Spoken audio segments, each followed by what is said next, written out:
स्वारगेट अत्याचार प्रकरणातील आरोपी दत्तात्रय गाडेच्या न्यायालयीन कोठडीत वाढ करण्याचे आदेश न्यायालयाने दिले आहेत. मात्र आरोपीच्या वकिलांनी न्यायालयात जामीनासाठी अर्ज दाखल केला आहे.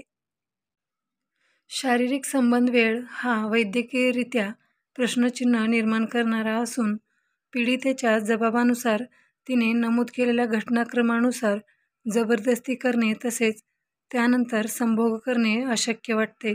यावरून हे सिद्ध होते की पीडिता व आरोपी यांच्यात जे काही संबंध झाले हे दोघांच्या संगमतीने झाले आणि संमतीने झालेले संबंध हा कुठलाही गुन्हा नाही असे जामीन अर्जात नमूद करण्यात आले आहे.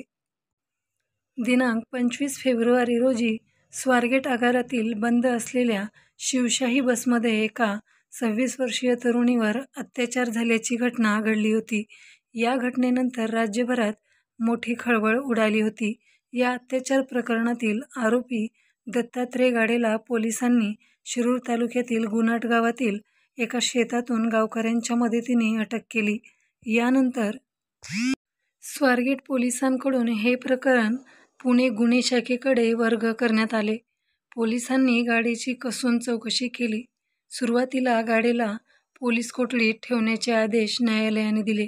त्यानंतर त्याची रवानगी न्यायालयीन कोठडीत करण्यात आली.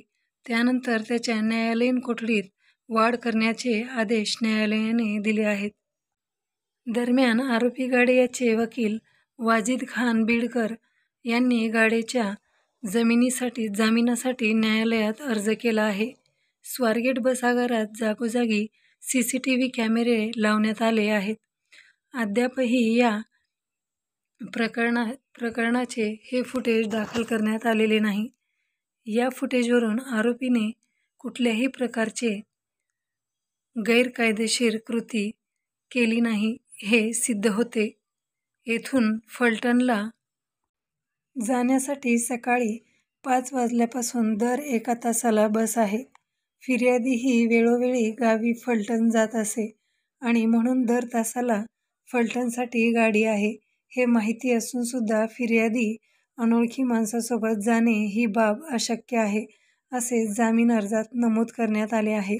मित्रांनो, ही बातमी गुगलवरून सर्च करून घेण्यात आलेली आहे. आपण जर नवीन असाल तर चॅनलला लाईक करा, शेअर करा आणि सबस्क्राईब करायला विसरू नका. धन्यवाद.